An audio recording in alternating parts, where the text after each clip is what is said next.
Something has gone deeply wrong with modern masculinity. Men today feel a quiet confusion, a sense of drifting without a true north. They are searching for an authentic identity, a way to be strong without being cruel, resilient without being cold, and purposeful without being arrogant. This is not a new problem. 2,000 years ago, a philosophy was forged in the fires of hardship, designed specifically to answer this call. That philosophy is Stoicism, and it functions as an ancient operating system for masculine excellence. This video is your guide to 25 Stoic laws. These are not arbitrary rules, but timeless principles that will systematically realign you with your natural, powerful polarity. By the end, you will possess a complete framework for building an unshakable character and a life of profound impact. We will uncover how a Roman emperor used his mind to turn chaos into order, and what a slave-turned teacher can teach us about true freedom. What does a life of genuine strength actually look like to you? A man's world is not built by his circumstances, but by the meaning he assigns to them. This is the first and most fundamental Stoic law, the law of perception. It declares that your reality is ultimately your responsibility. External events are neutral. They are simply data points, empty of inherent meaning until you pass judgment on them. A sudden financial loss can be a catastrophic failure or a brutal lesson that forges greater financial discipline. A critical comment can be a devastating insult or a piece of useful, if uncomfortable, feedback. The event itself does not change. What changes is your perception of it, and that single shift in perspective is what dictates your entire reality. The Stoics called this core faculty of judgment your proherses, your moral character or ruling center. This is not your intellect or your emotions, but the deeper part of you that chooses how to interpret and respond to everything that happens. Mastering this internal narrative is the absolute bedrock of masculine sovereignty. It is the difference between being a leaf blown by the wind and being the tree that stands firm, its roots deep in its own principles. Look at the Roman Emperor Marcus Aurelius, who ruled one of the most powerful empires in history while facing constant war, plague, and political betrayal. He did not command the events around him, but he fiercely commanded his perceptions of them. In his private journal, known as Meditations, he consistently reframed his greatest challenges. He did not see annoying people as obstacles, but as opportunities to practice patience. He did not view his own pain and sickness as curses, but as reminders of his shared humanity and the temporary nature of the physical body. He wrote to himself, "The obstacle becomes the way." He was not ignoring difficulty. He was transforming it into fuel for his own growth. When you take full ownership of your perceptions, you reclaim a power that nothing outside of you can ever take away. You stop being a victim of your world and start being its architect. This is not about positive thinking. It is about accurate thinking, seeing things for what they are, and then choosing the most virtuous and empowered interpretation available. So the next time you face a setback, ask yourself this pivotal question: what story am I telling myself about this event, and is that story serving my strength or my weakness? Your answer will determine everything, but a sovereign mind is only the beginning. Its true test comes not in quiet contemplation, but in the noisy, messy arena of daily life. This brings us to the second Stoic law, the law of action. Your virtue, your character, your very polarity are expressed through deeds, never through words alone. Stoicism is a philosophy of the workshop, not the lecture hall. It demands that you live your principles, especially when it is difficult, especially when no one is watching. Think of the Roman statesman Cato the Younger. His contemporaries wrote volumes of beautiful speeches about justice and integrity. Cato, however, became a legend because he was justice and integrity. His entire life was a single, consistent action against corruption and tyranny. He did not merely argue for his principles, he embodied them so completely that his political enemies, men like Julius Caesar, found him infuriatingly immovable. Cato's power did not come from his rhetoric, but from the undeniable force of his aligned actions. This is the core of natural masculine polarity. It is a quiet, magnetic force generated when a man's internal compass and his external behavior are in perfect harmony. It is the opposite of the performative masculinity we so often see today, where grand claims on social media or in locker rooms crumble at the first sign of real adversity. That is merely a costume, a performance without a person of substance inside. The Stoic does not need to announce his strength because his actions broadcast it for him. He is the one who remains calm and decisive in a crisis. He is the one who does the right thing even when it costs him. He is the one whose promise is as solid as stone because he understands that his word is a tiny action that builds or destroys his entire character. Your life is a string of such moments, small and large. Choosing to wake up early when you promised yourself you would is an action. Choosing to listen patiently to a criticism instead of reacting defensively is an action. Choosing to do honest work even when you could cut corners is an action. Each one is a brick in the foundation of your character. The world does not care what you plan to do or what you believe you are capable of. It only responds to what you actually do. So ask yourself this as you move through your day. Where are my actions out of alignment with my stated values?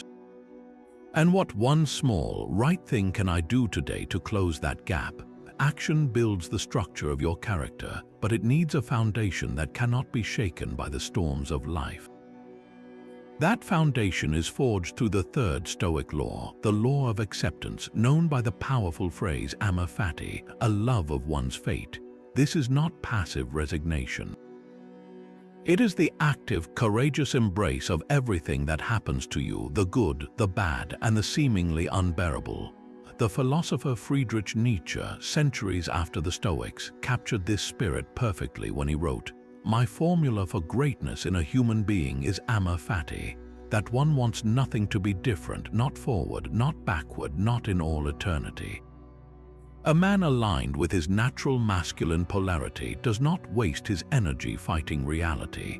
He understands that resistance to what has already occurred is a form of self-inflicted torture, a war against an enemy that has already won the battle. Instead, he meets every event, especially hardship, and says, "You too are part of my path, I will use you." Think of a blacksmith working a piece of steel. He does not complain about the fire being too hot or the hammer blows being too hard. He knows these forces are essential to transform a raw, weak piece of metal into a sharp, resilient blade. Your struggles are that fire, your setbacks are those hammer blows. Amor fati is the decision to not just endure the process, but to love it for the strength it imparts. How can you practice this? Start with a simple but profound mental exercise. At the end of each day, take 5 minutes of quiet reflection. Review the day's events, and for each significant moment, especially the frustrating or difficult ones, consciously reframe it. If you were stuck in traffic, instead of clinging to the anger, accept it as an opportunity to practice patience or to listen to an audiobook you've been meaning to hear. If you had a difficult conversation at work, accept it as a chance to develop your communication skills under pressure. The goal is to train your mind to stop seeing events as interruptions to your life, but as the very substance of it. This is how you build a resilience that is not brittle but supple and unbreakable. You are not waiting for a better fate to arrive. You are falling in love with the one you have because it is the only raw material you have to build a life of meaning. What single event from your recent past are you still fighting against, and what would it feel like to finally, fully accept it as your teacher? Acceptance builds the foundation, but the structure itself must be a fortress. This is the fourth Stoic law, the law of equanimity, the cultivation of an unshakable inner citadel. Marcus Aurelius wrote of this inner fortress constantly, a private mental stronghold that no external chaos could ever breach. This is not the suppression of feeling, but the supreme mastery of it. It is the calm, centered composure that defines the most potent masculine energy, a man so rooted in his own sovereignty that the storms of praise and blame, success and failure simply cannot touch his core. The entire psychological battle is about your locus of control. A weak locus of control is external. You feel like a puppet with your emotions jerked around by your boss's mood, by traffic, by a critical comment online. Your inner state is determined by a world you cannot command. The Stoic, however, has internalized his locus of control completely. He understands that his judgments and his voluntary actions are the only things truly within his power. Everything else, from his reputation to his physical health, is ultimately an external, preferred or dispreferred, but not essential to his virtue. This is the ultimate act of taking responsibility for your own experience. How do you build this citadel in the noise of daily life? The techniques are simple, but they require relentless practice. First, practice the view from above. When you feel yourself getting swept up in anger or anxiety, pause for a single breath and mentally pull the camera back. See the situation from a cosmic perspective. That person who cut you off in traffic is a tiny speck in a vast city, on a spinning planet, in an infinite universe, hurrying to their own private worries. Does their momentary action truly deserve the power to ruin your inner peace? This exercise shrinks petty provocations back down to their true size. Second, institute a deliberate pause between impulse and response. When an event triggers you, do not let the reaction be automatic. Insert a moment of silence. In that space, you reclaim your power to choose. You are no longer a reactor, but an actor. This is where your character is built, in that sacred gap. Your inner citadel is not built in a day. It is built brick by brick through thousands of these small, conscious choices to remain the calm center of your own storm. Where in your life right now are you giving a stranger or a situation the keys to your inner peace? And what would it take to reclaim them? Your inner citadel is only as strong as the guard you place at its gates, and that guard is your attention. The fifth Stoic law is the law of focus. Epictetus, the slave-turned-philosopher, began his entire manual for life, the Enchiridion, with this brutal, clarifying truth. Some things are up to us, and some things are not. Our opinions, our impulses, our desires, our aversions. In a word, whatever is our own doing. Our bodies are not up to us, nor our possessions, our reputations, or our public offices. In a word, whatever is not our own doing. This is the fundamental division of reality, and your quality of life depends entirely on which category you choose to invest your attention in. A man of purpose directs his focus like a laser beam onto the tiny circle of his own actions and judgments. He lets the vast, chaotic world outside that circle become background noise. He does not waste a single mental calorie on gossip, on another man's success, on political outrage he cannot influence, or on regrets about a past he cannot change. That scattered energy is the very essence of a weak, reactive polarity. It is like trying to build a fire in a rainstorm by throwing kindling in every direction. The Stoic, however, builds a contained, intense blaze by focusing all his fuel in one place, the only place that generates heat and light, his own voluntary choices. Think of a ship's captain on a stormy sea. He cannot control the waves or the wind. He would be a fool to spend his energy shouting at the storm or pleading with the ocean. His entire focus, his entire being, is directed at what he can control, the set of the sails, the grip on the wheel, the course he has plotted. His mission is not to calm the sea, but to navigate it. Your life is that ship. Distractions, other people's opinions, the endless news cycle, these are the waves. Your mission is your plotted course, and your focus is your hand on the wheel. When you surrender that focus to things outside your control, you are effectively abandoning the helm, letting your ship be tossed aimlessly by every passing squall. This is not a philosophical metaphor, it is a practical, daily discipline. It means when you are with your family, your focus is entirely on your family, not on your phone buzzing with emails you cannot answer in that moment. It means when you are working, your focus is on the task in front of you, not on the coworker who may or may not respect you. It means when you set a goal, your focus is on the next action you can take, not on the distant outcome you cannot guarantee. Every time you pull your attention back from an external you cannot control to an internal you can, you are strengthening your resolve and charging your purpose with a magnetic force. Where have you left the wheel of your attention lately, and what is the very next action within your control that deserves its full, undivided power? Focus is the aim, but discipline is the trigger finger.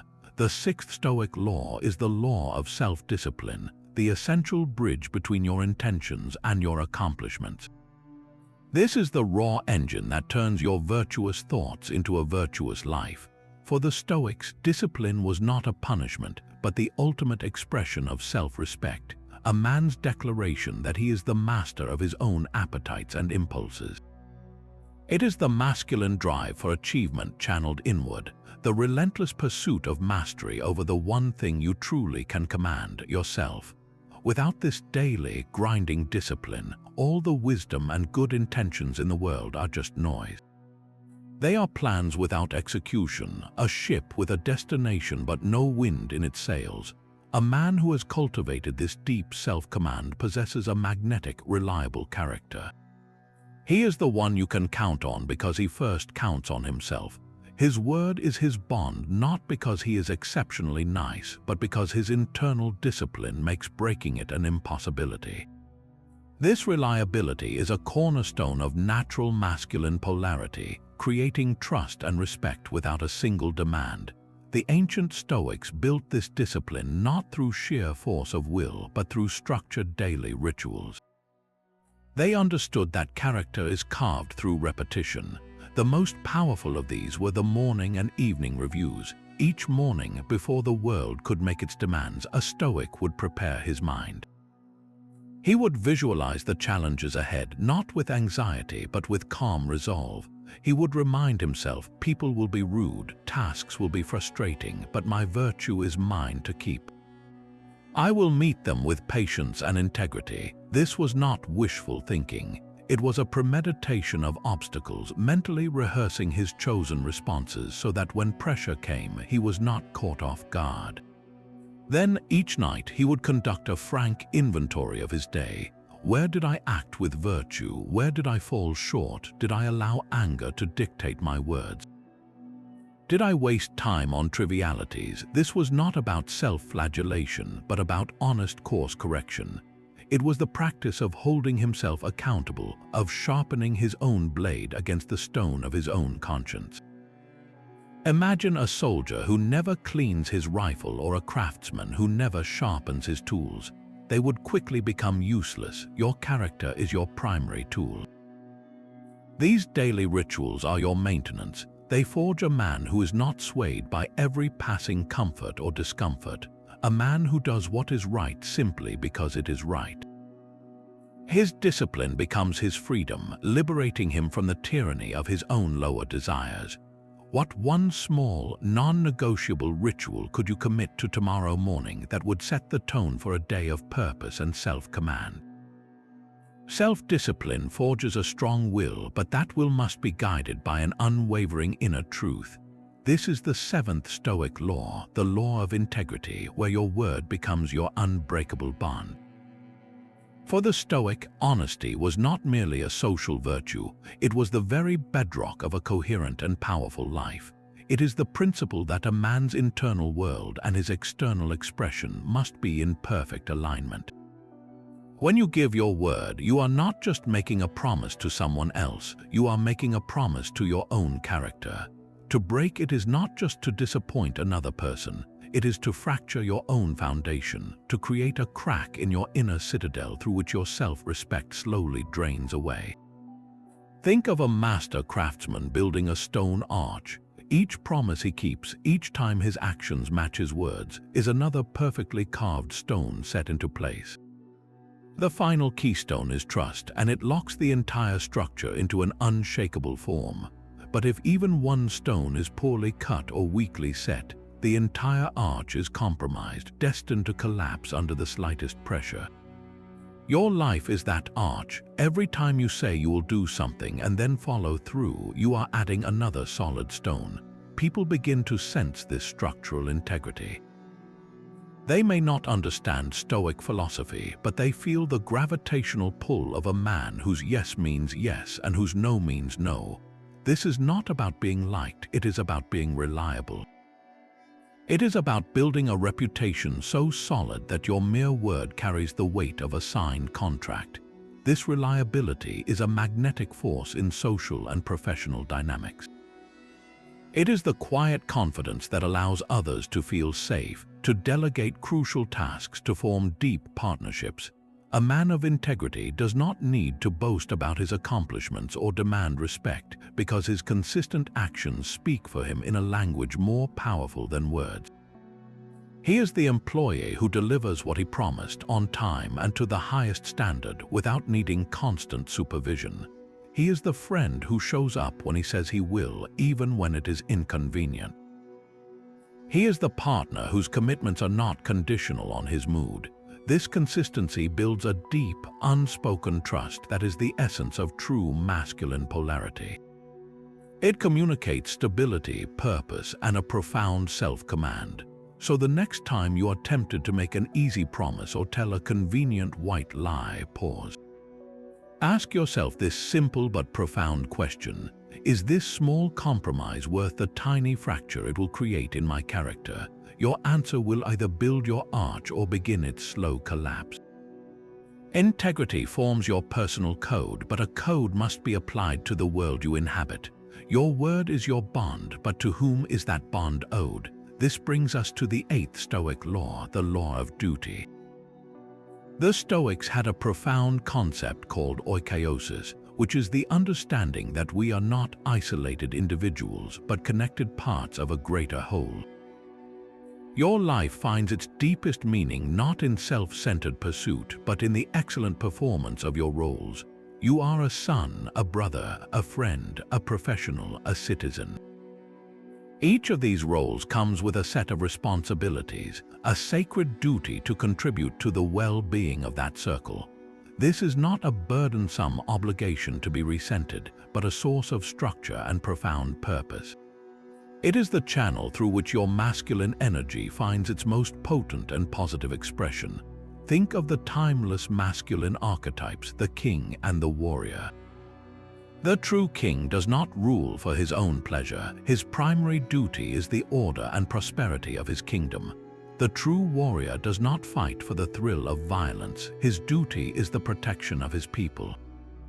Their strength is defined by their service. In the same way, your modern life is your kingdom. Are you the kind of leader in your workplace who takes responsibility for the team's morale and success? Are you the kind of father or partner who provides not just materially, but with emotional stability and unwavering presence? These are not items on a checklist. They are the very pillars of a life well lived. When you wake up in the morning, you can frame your day as a series of tasks, or you can see it as a series of roles to be fulfilled with excellence. Instead of "I have to go to work," the mindset shifts to "I get to serve my family and clients through my skills." Instead of "I have to deal with my family," it becomes "I have the honor of guiding and protecting those in my care." This shift in perspective transforms mundane duty into a daily ritual of meaning. The Roman statesman and Stoic Seneca wrote extensively on this, arguing that a life spent in the service of our social duties is a life in harmony with nature itself. When you neglect a duty, you are not just letting others down, you are creating a crack in your own character, a misalignment in your own polarity. You feel the dissonance. But when you fully lean into your roles, giving each one your focused attention and best effort, you generate a powerful, magnetic coherence. People feel they can rely on you, not because you are seeking approval, but because you are governed by an internal code of honor. So ask yourself, in which of your core roles are you currently just going through the motions? And what would it look like to step into that role today with the full force of your attention and excellence? A duty performed with excellence builds a noble life, but that life will inevitably be met with resistance.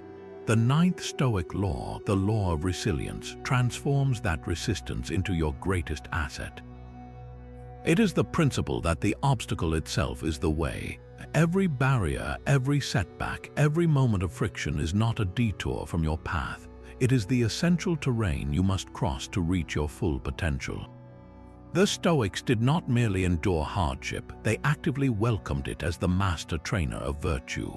Consider the philosopher Musonius Rufus, a man revered in ancient Rome for his unwavering character. When the Emperor Nero banished him to a barren, desolate island, it was designed to be a crushing defeat, a professional and social death sentence. Yet Musonius did not crumble. He saw the exile not as an ending but as a new chapter.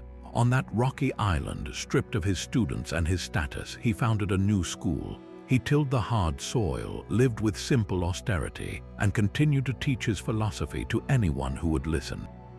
His exile became his most powerful lecture, a living demonstration that a man's true worth is internal and cannot be taken from him by external forces. His character, tested in that fire, emerged not weakened but purified and legendary.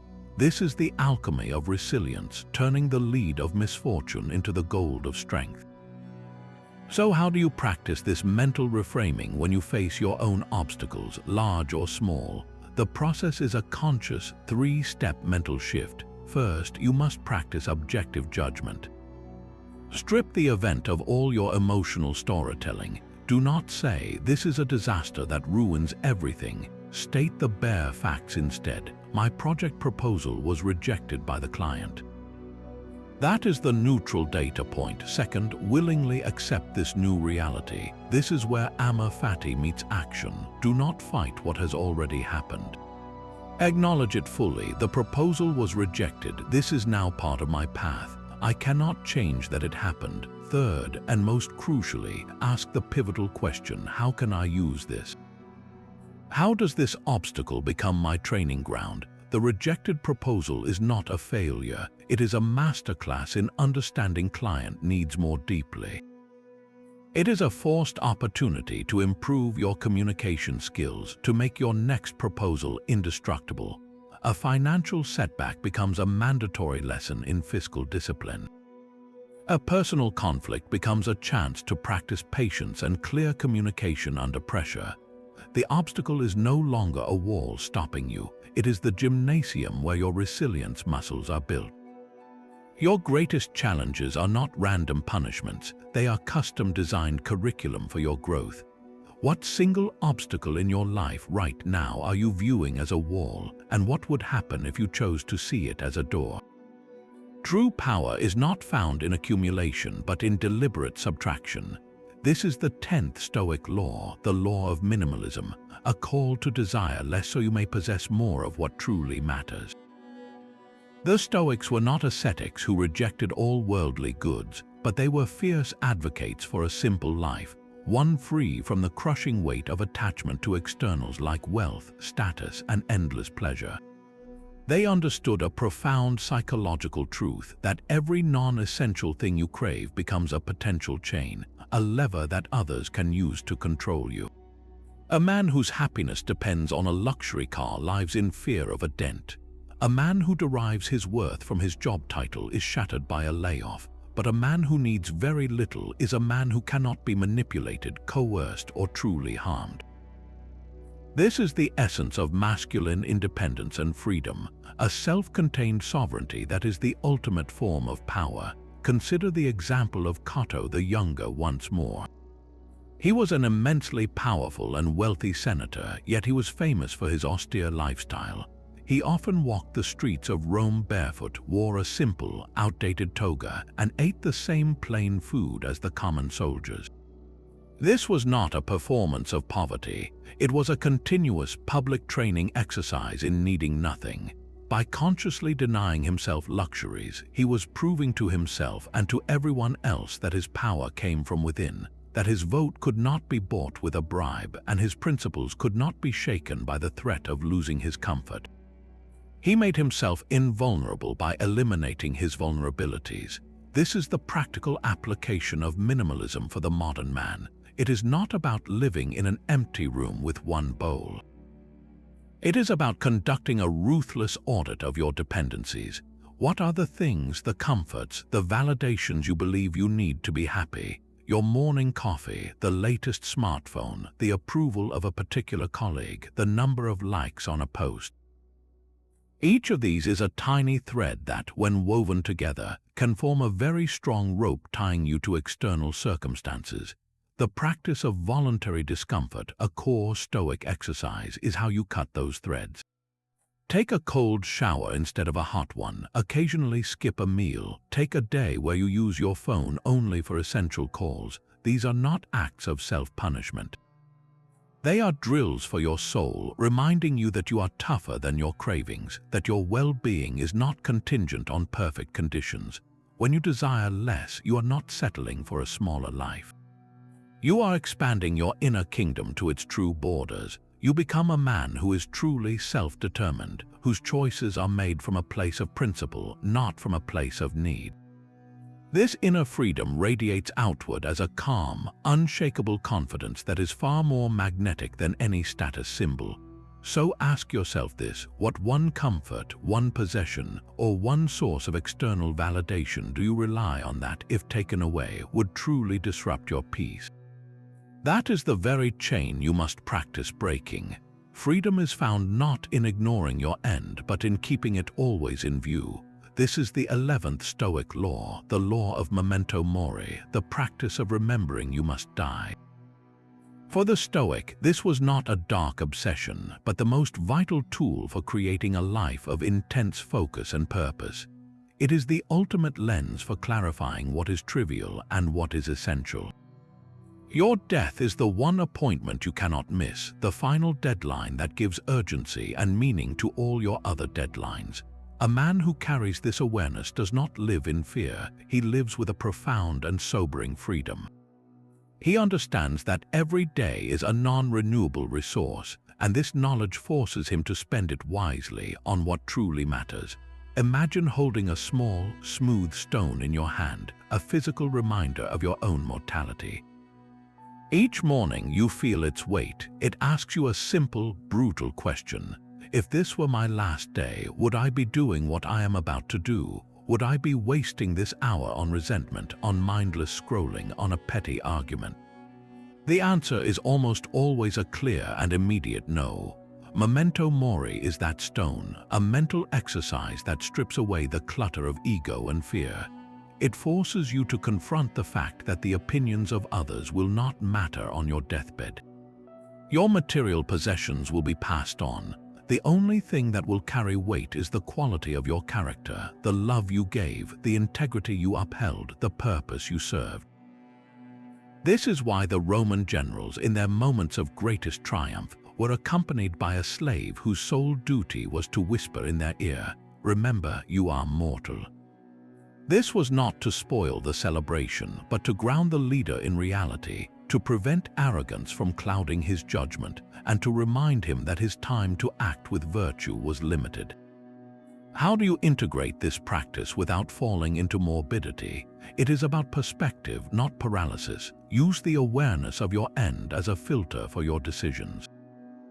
When faced with a choice, ask which path you would regret not taking when your time comes. That difficult conversation you have been avoiding, the creative project you have been postponing, the trip you have been meaning to take with your family, memento mori gives you the courage to act now. It transforms procrastination into action and complacency into urgency. It aligns your daily actions with your deepest values, creating a powerful, coherent life where there is no gap between what you believe and how you live. The man who remembers he will die stops sweating the small stuff because he knows, with absolute certainty, that it is all small stuff in the end. He channels his finite energy into his true duties and passions, and in doing so, he taps into a profound and natural masculine polarity, the power of a man who is fully, courageously alive because he is not afraid of his own end. What would you stop doing immediately, and what would you finally start if you truly accepted that your time was limited? Your death is not the only certainty you must face, but also the storms that rage within you. The 12th Stoic law is the law of emotional mastery, and its premise is stark: passion is a form of slavery. The Stoics were not the cold, unfeeling robots they are sometimes portrayed as. They felt joy, they felt grief, they felt anger. The goal was never to eliminate emotion, but to master it, to transform the raw, chaotic energy of irrational passion, what they called pathos, into a calm, directed force for reasoned action. A man who is ruled by his emotions is like a ship with a madman at the helm, veering wildly with every wave, a danger to himself and everyone around him. His inner world is a turbulent sea, and his masculine polarity is scattered and weak, completely dependent on external conditions. But a man who has mastered his emotions is the calm captain in that same storm. He feels the wind and the waves, but his hand on the wheel is steady. His responses are measured, deliberate, and powerful. This emotional sovereignty is one of the most visible markers of a man aligned with his natural polarity in a world that constantly screams for overreaction. Think of the difference between a sudden, blinding rage and a calm, firm boundary. The rage is a pathos, a reactive fire that burns down your own logic and often makes the situation worse. The calm boundary, however, is a choice. It is the same energy of disapproval, but channeled through reason into a constructive action that protects your peace and commands respect without a single raised voice. The rage makes you a slave to the person who provoked you. The boundary affirms your sovereignty. This is the transformation the Stoics sought. They aimed to replace the destructive passions with what they called the eupatheiai, or good feelings. These were not bland neutrality, but robust, reasoned states like joy instead of giddy euphoria, caution instead of paralyzing fear, and willing, clear-eyed resolve instead of reluctant resentment. How do you begin this transformation in the heat of the moment? It starts with recognizing the gap between the external trigger and your internal judgment. When someone insults you, the insult itself is just a sound. The pain, the anger, the humiliation, those are your own judgments added to the event. You have told yourself a story that your worth has been attacked and that you must retaliate to restore it. Emotional mastery is the practice of catching that story before it hijacks your nervous system. It is the discipline of pausing to ask, is this judgment true? Is this reaction useful? Does this serve my virtue or my vengeance? By questioning the narrative, you drain the emotion of its destructive power and reclaim your freedom to choose a wiser response. This is not suppression, it is conscious alchemy, turning the lead of raw feeling into the gold of purposeful action. In a world addicted to emotional reactivity, the man who remains composed under pressure emits a gravitational pull of immense strength. Where in your life is a raw passion currently holding the wheel, and what would it look like to gently, firmly take it back? Emotional mastery requires a gatekeeper for the mind, a final checkpoint before any feeling is allowed to become a belief. This is the 13th Stoic law, the law of judgment, the discipline of suspending your assent to false impressions. Every event you experience arrives first as a raw, unprocessed impression. Someone gives you a sharp look, and the immediate impression is, he disrespects me. Your business partner misses a deadline, and the impression screams, she is sabotaging the project. The Stoic recognizes these initial interpretations for what they are, not facts but provisional suggestions, often colored by your own fears, insecurities, and past wounds. To give your immediate assent, to automatically agree with that first impression, is to surrender your sovereignty to a knee-jerk reaction. It is the very source of emotional hijackings. The practice, therefore, is to insert a deliberate pause, a cognitive space between the impression and your judgment, where you can examine the evidence with the cold, clear eye of reason. Epictetus framed this as the most critical battle we face. He said, "Do not be swept away by the vividness of the impression, but say, 'Impression, wait for me a little. Let me see what you are and what you represent. Let me test you.' This is not passive hesitation. It is an active and rigorous interrogation of reality. In that pause, you reclaim your power to choose the narrative. That sharp look from a colleague might not be disrespect, but a man struggling with a personal crisis, his expression completely unrelated to you. The missed deadline might not be sabotage, but a result of an unforeseen complication that your partner is too embarrassed to immediately explain. By withholding your immediate assent, you prevent a cascade of unnecessary conflict and emotional turmoil. This cognitive pause is the bedrock of maintaining frame in high-pressure situations, whether in a boardroom negotiation or a heated personal discussion. A leader who masters this does not get drawn into emotional ping-pong. He receives the provocation, pauses, and responds from a place of chosen principle, not uncontrolled impulse. His composure becomes a powerful, non-verbal communication of strength, demonstrating that his inner world is not so easily shaken by external events. He is the one who, when insulted, can calmly ask, "What specific action led you to that conclusion?" This simple question, born from a suspended judgment, dismantles the emotional charge and forces the interaction back onto a rational plane. It is a superpower in a world that runs on reactivity. Your ability to create that small space, that breath of reason between stimulus and response, is what separates a man of true polarity from a man who is merely puppeteered by his environment. Where in your life are you most prone to giving your immediate assent to a negative impression, and what would change if you simply made it wait for you a little? The judgments we withhold from ourselves we must also extend outward. A mind trained in reason sees a deeper connection woven through the fabric of existence, a truth the Stoics named sympatheia.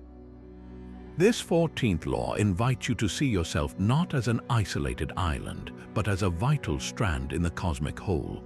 We are all part of a single, rational, interconnected system, a universal city where every person and every event is bound together by shared reason and a common origin. This is not a mystical abstraction, but a practical lens for living. When you internalize this perspective, your entire relationship with the world shifts. You begin to see the rude stranger not as a personal antagonist, but as a confused member of your own extended human family, acting from a place of ignorance or pain.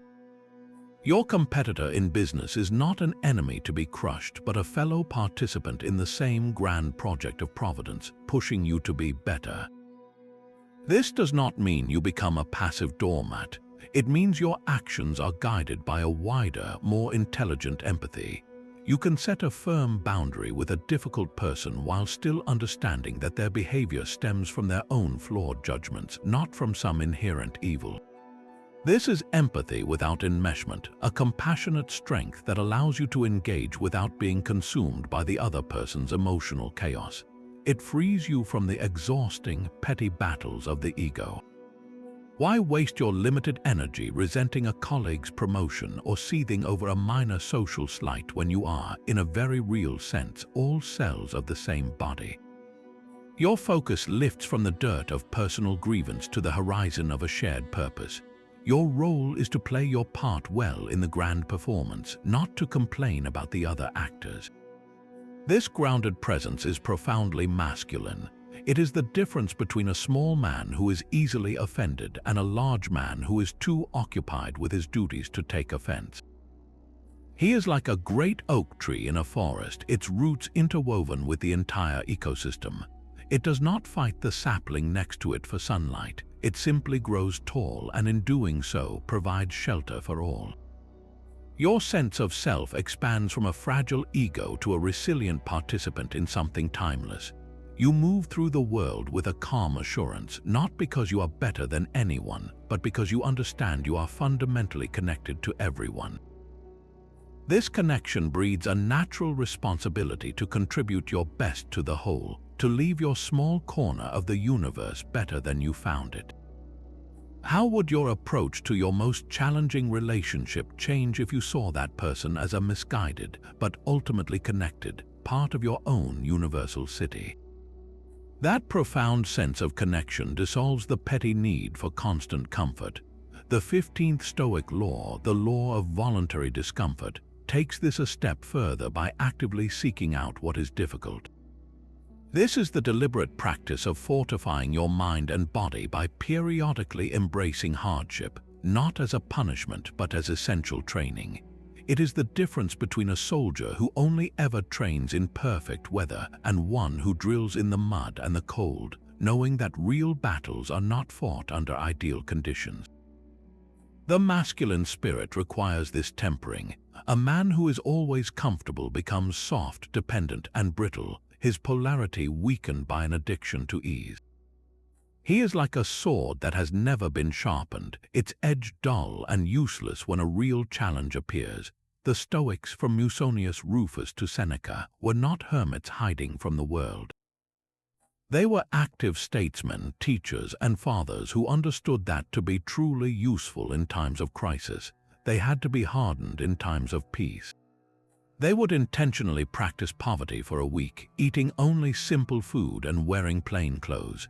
They would take cold baths, sleep on a hard floor, or expose themselves to the elements.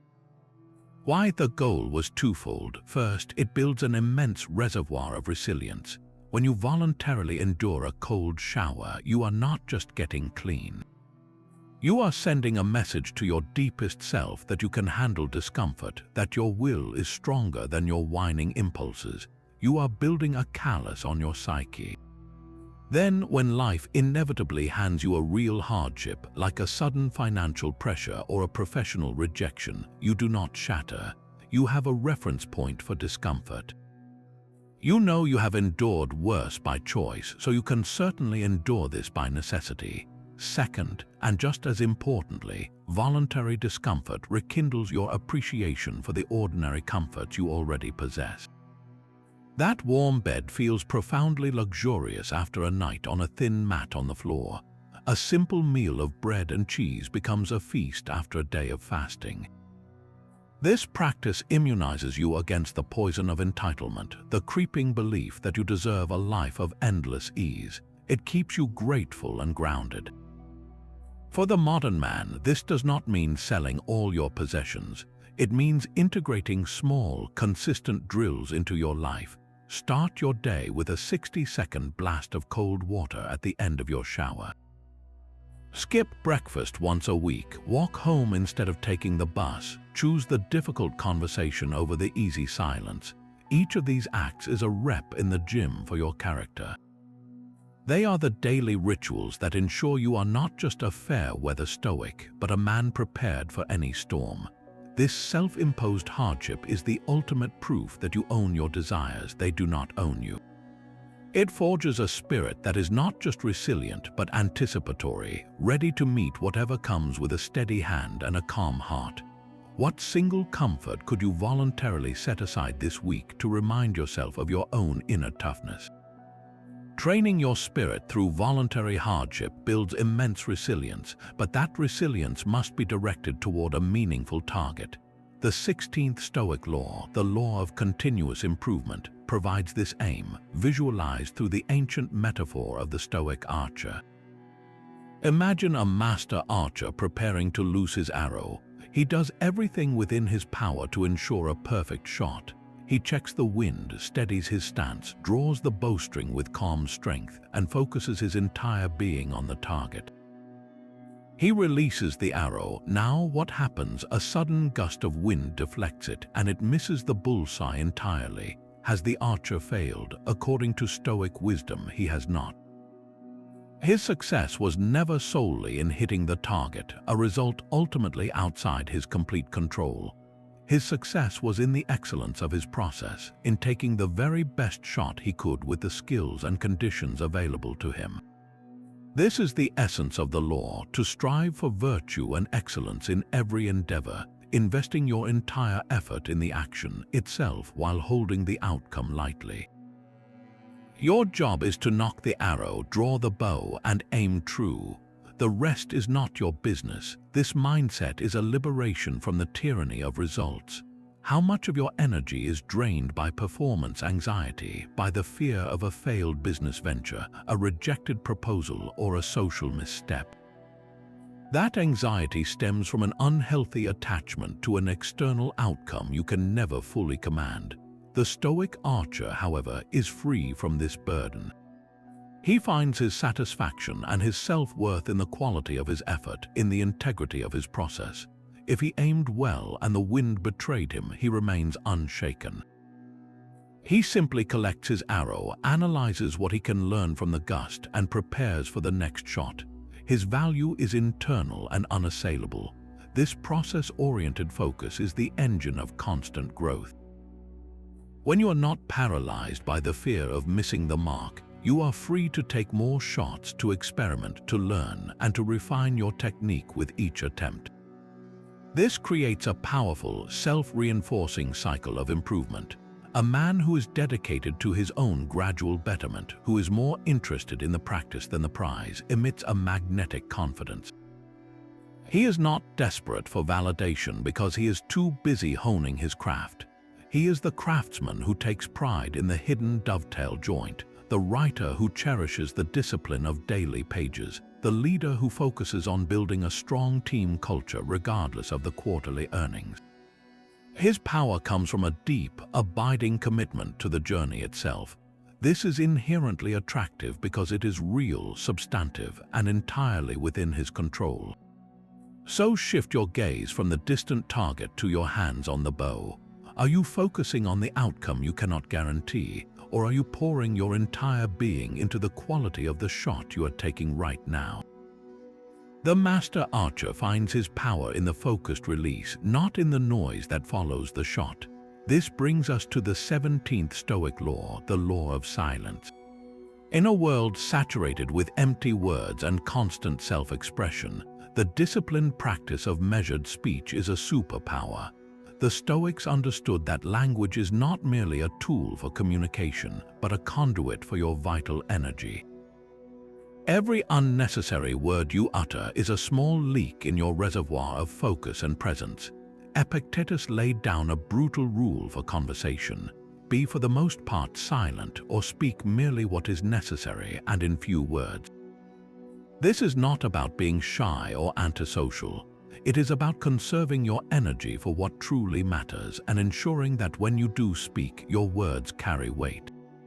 The archetype of the strong, silent type endures for a reason. It is not that the strong man has nothing to say, but that he recognizes most talk is trivial. He commands a room not by being the loudest voice, but by being the most composed presence. His silence is not an empty void, but a focused intensity that draws people in. They lean forward to hear him, sensing that his words have been filtered through reason and are therefore valuable. This measured speech is a direct reflection of inner discipline. A man who cannot control his tongue is likely unable to control his impulses in other areas of his life. He is reactive, spraying opinions and emotions like a loose fire hose. His polarity is scattered, his authority diminished because he gives away his power with every unconsidered comment. In contrast, the man who speaks sparingly demonstrates that he is the master of his own internal world. He listens more than he speaks, not because he is passive, but because he is gathering data, understanding the landscape, and choosing his moment with strategic patience. Think of a judge in a courtroom. He does not constantly interject his own thoughts or feelings. He listens intently to all testimony, and when he finally speaks, his words are measured, final, and carry the full authority of his position. This is the energy you cultivate through the law of silence. It transforms your communication from a search for validation into an exercise of intentional power. Before you speak, train yourself to run a simple internal triage. Is what I am about to say true? Is it necessary? Is it kind? This three-gate filter will eliminate 90% of your potential speech.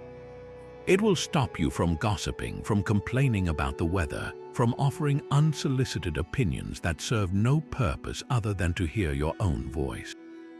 The energy you save by not engaging in this mental chatter is then available for your true duties, for deep work, and for the few conversations that genuinely require your full, undivided attention. Your silence becomes a fortress, protecting your focus and amplifying your impact. When you do choose to break it, your words will land with the force of a stone dropped in a still pond, creating ripples that command respect and convey a natural, grounded authority. How much of your daily speech would fail to pass through those three gates, and what would you gain by saving that energy for what truly matters? Silence conserves your power, but how do you decide where to invest it once it has been saved? The 18th Stoic law provides the ultimate filter, the law of pragmatism. Judge all things by their use for a virtuous life, never by their prestige or appearance. This is the cultivation of a practical, no-nonsense masculinity that sees through the glittering illusions of status and cuts directly to the heart of genuine value. The world is filled with shiny objects designed to capture a man's attention and drain his resources, from luxury brands that scream success to social circles that offer nothing but empty validation. The Stoic is immune to these traps because he runs every potential acquisition, relationship, and opportunity through a simple, brutal internal audit. What is its function? Does this serve my purpose and strengthen my character? A thing is not good because it is expensive or desired by others. It is good only if it is useful for living wisely and well. Consider the difference between two men looking at the same expensive watch. The first man is captivated by the brand name, the weight of it on his wrist, the subtle signal of wealth it broadcasts to others. His desire is rooted in appearance, in the hope that the object will confer upon him a status he does not yet feel internally. The second man, the pragmatic Stoic, evaluates the same watch with complete indifference to its logo. He asks only, does it tell the time accurately and reliably? Is its construction durable? Does its cost represent a wise allocation of my limited resources, or would that money be better spent on my children's education or invested in my own skills? He is not impressed by the veneer of prestige, only by the substance of utility. This mindset makes you untouchable to marketers and manipulators because you are playing by a different, more rational set of rules. Apply this same ruthless pragmatism to your relationships. A charismatic friend who constantly pulls you into drama and distraction may be socially prestigious, but what is his utility for your growth? He is a liability. In contrast, a quiet, honest mentor who offers occasional hard truths is of immense practical value, a true asset to your character. Look at your career. Are you pursuing a title for the sake of your ego, or are you focused on the actual work, the skills you can master, and the genuine value you can provide?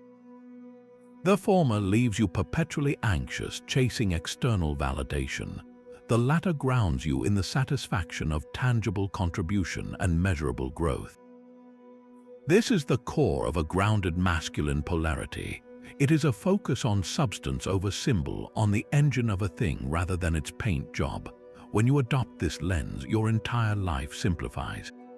Your decisions become clearer, your spending becomes more intentional, and your time is guarded with fierce priority.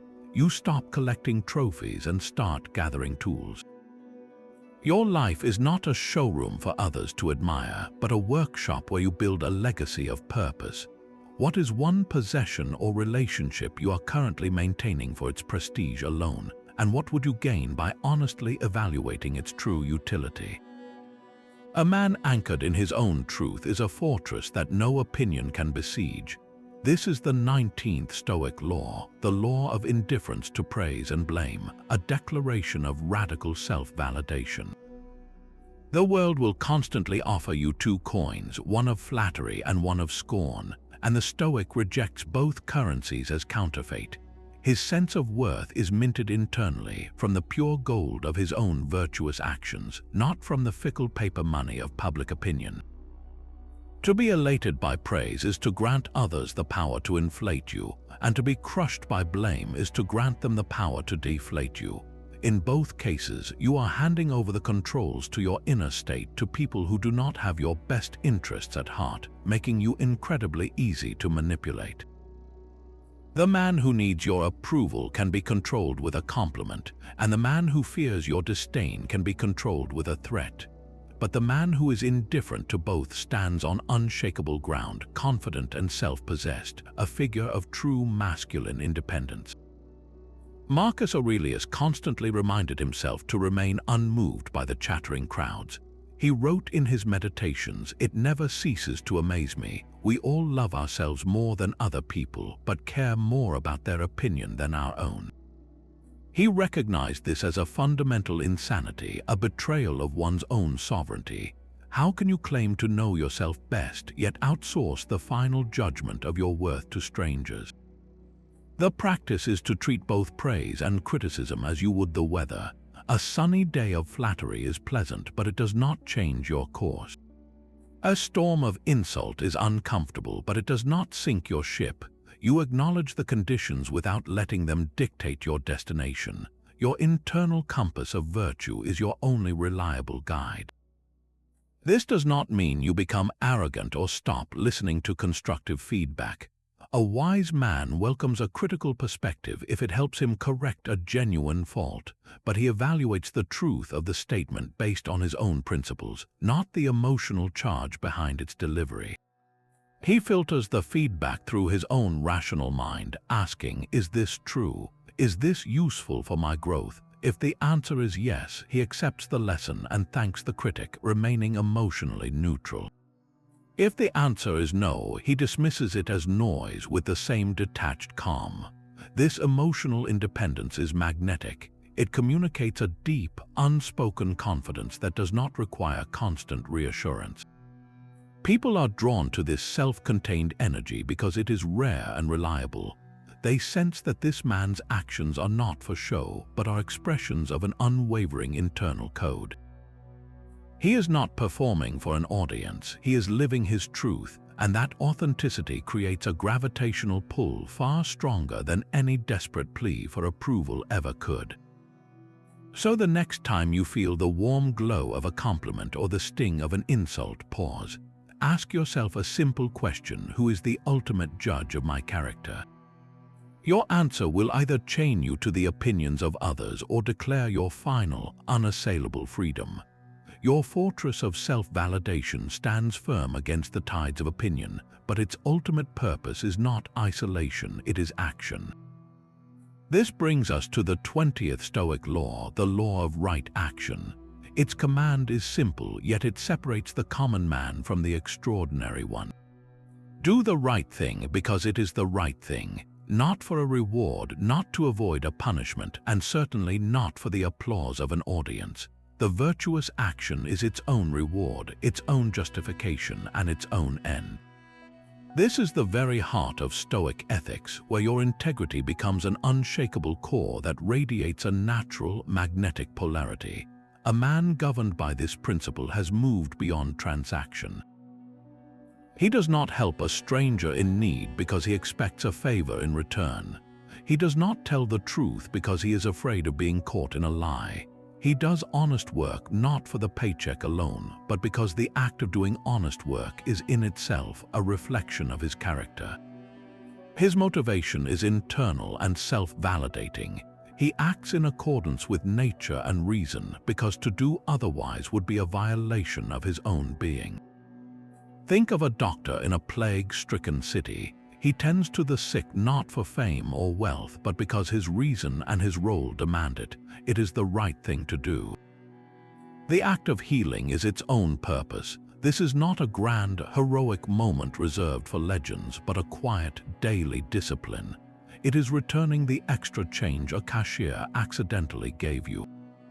It is admitting your mistake in a meeting when you could have remained silent. It is choosing to speak with kindness to someone who has no power to benefit you. Each of these choices, made for their own sake, forges a character of such coherence that it becomes a force of nature. People may not understand the philosophy behind your actions, but they will feel the undeniable weight of your consistency. They will sense that you are not playing a short-term game of social manipulation, but operating from a deep internal code that cannot be bribed or threatened. This is the source of true, lasting respect. It is the difference between a man who is merely successful and a man who is genuinely trustworthy. When you perform the right action for its own sake, you are no longer a mercenary selling your virtue to the highest bidder. You are a sovereign king in your own life, issuing decrees based on an unwavering law of integrity. Your reward is not external. It is the profound peace of knowing that your inner world and your outer actions are in perfect, unbreakable alignment. That congruence is the most powerful signal a man can send. So, in your next decision, however small, ask yourself this: not what you will gain from the action, but simply whether the action itself is right. Right action roots you firmly in the only place where action is ever possible, the eternal now. The 21st Stoic law is the law of present moment awareness, and it declares that the now is your only true domain. Your power does not exist in the ghost of yesterday, nor in the phantom of tomorrow. It lives and breathes exclusively in this single, fleeting moment you currently inhabit. Anxiety is nothing more than the interest you pay on a debt to a future that may never come. Regret is the poison you drink by trying to change a past that is already set in stone. A man lost in these temporal illusions is a man divided, his energy scattered, his focus blurred. But the man who masters the present moment consolidates all his resources, becoming a concentrated force of focused capability and quiet magnetism. He is the archer whose entire universe has collapsed into the feel of the bow, the target, and the breath he holds before release. This is not a mystical state, but a practical one. Think of a master craftsman completely absorbed in his work. He is not thinking about the praise his finished piece might receive, nor is he lamenting a mistake he made an hour ago. His entire mind, his senses, his skill are all channeled into the movement of his tool, the grain of the wood, the precise angle of the cut. In that state of pure presence, he is not just working, he is performing at the peak of his potential.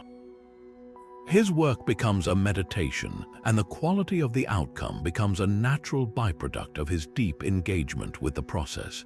This is the power you access when you pull your mind back from its time-traveling escapades. The Stoics practiced this through a simple but profound form of mindfulness. They would pause throughout the day and perform a quick inventory of the present. What am I actually doing right now? What is my immediate environment? What is within my control in this very second? This practice acts as an anchor, dragging your consciousness away from the stormy seas of what if and if only, and back to the solid ground of what is. When you are fully present in a conversation, the other person feels truly heard, creating a connection that superficial chatter can never achieve. When you are fully present in a crisis, your mind is clear to assess the facts and execute the next right step, unclouded by panic about what might happen next. Your presence in itself becomes a calming, commanding force. It signals that you are not rattled by ghosts, that you are entirely here, ready to meet reality on its own terms. This unwavering attention to the now is the final piece that locks all the other laws into place, transforming philosophy from a theory into a lived, embodied experience. Where is your mind right now, and what would you gain by calling it back home to this single, powerful moment? Your own mind and body are the one possession you can never trade or replace. This 22nd Stoic law, the law of self-ownership, declares that you are the sole guardian of your most valuable asset, the inner self the Stoics called the daemon. This is not a mystical ghost, but your core consciousness, your faculty of reason, and your capacity for virtue. It is the captain of your ship, and your primary duty in life is to protect it, improve it, and ensure it is fit for command. To neglect this inner self through poor health, intellectual stagnation, or emotional neglect is not a minor failure of discipline. It is a profound betrayal of your sacred trust.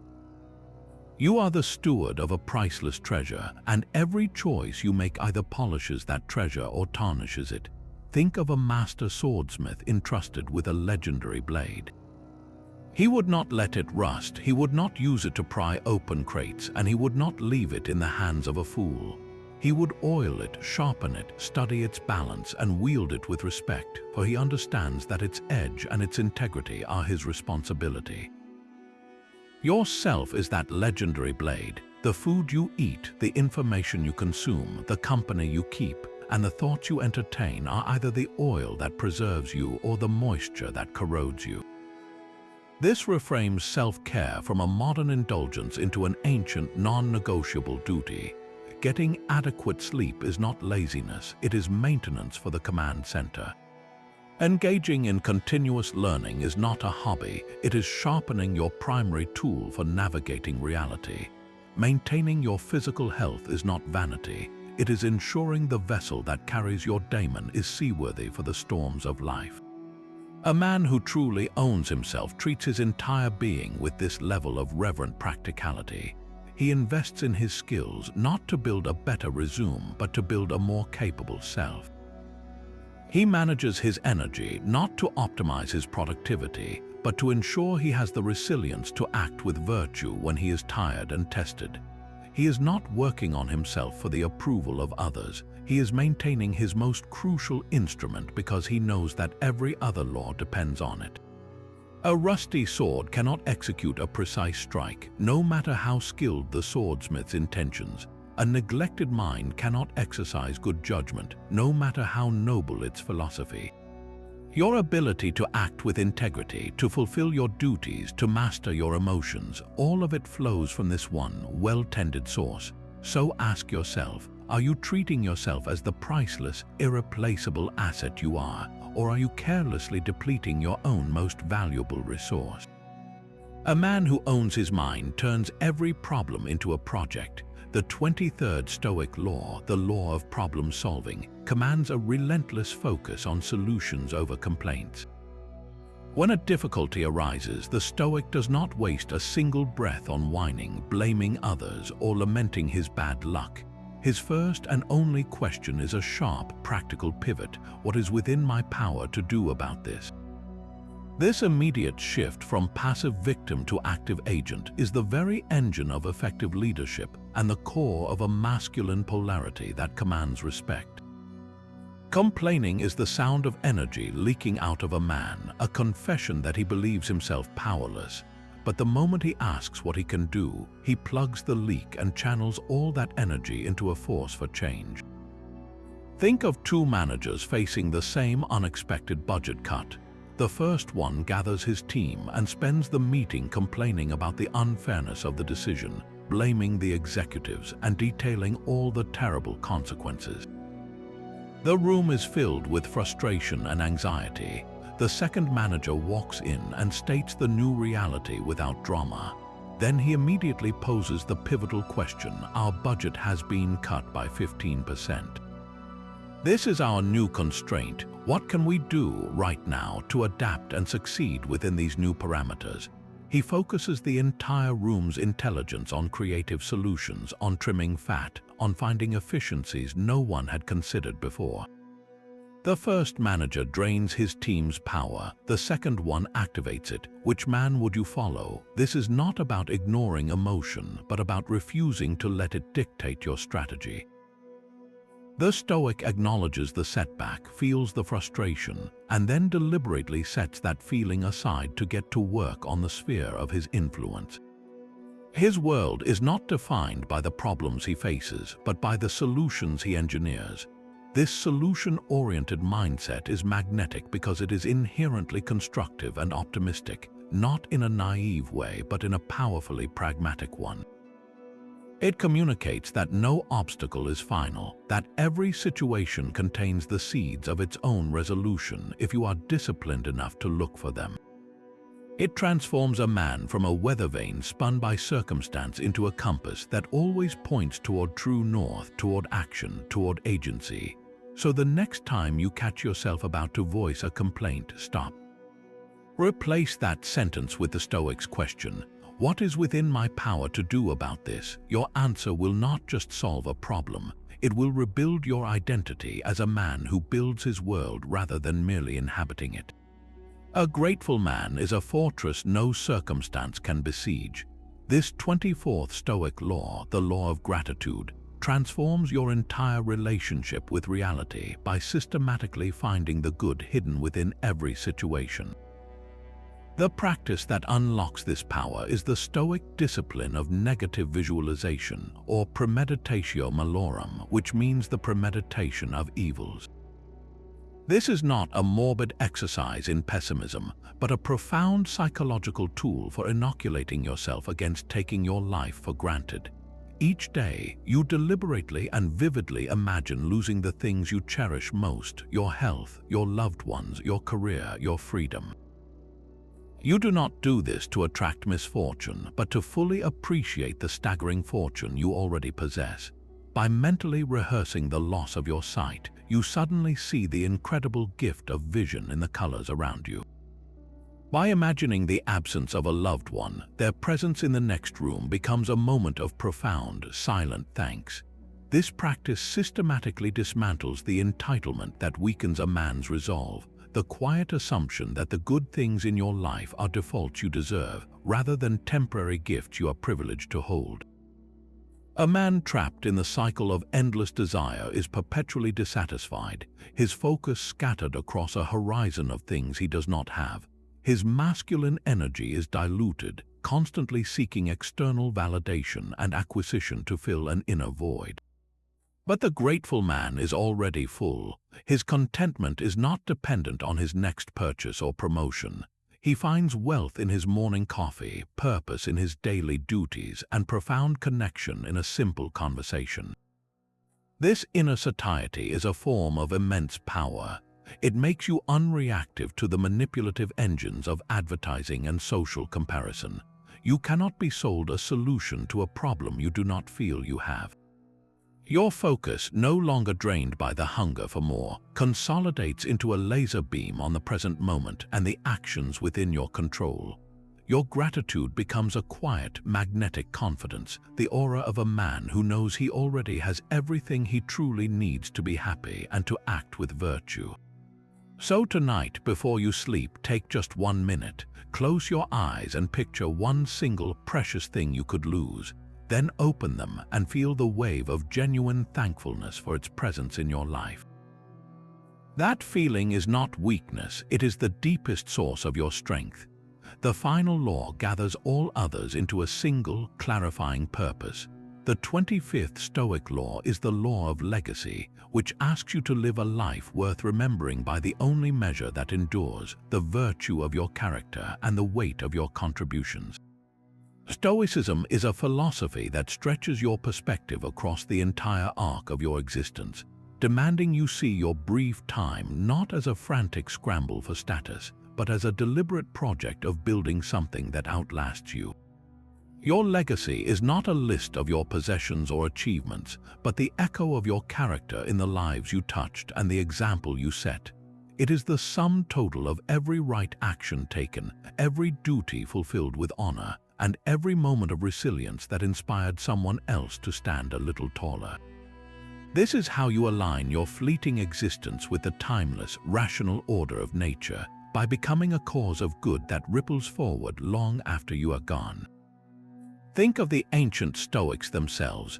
We do not remember Marcus Aurelius for the battles he won, but for the private journal he never intended us to read, a permanent record of a man striving for virtue against impossible pressures.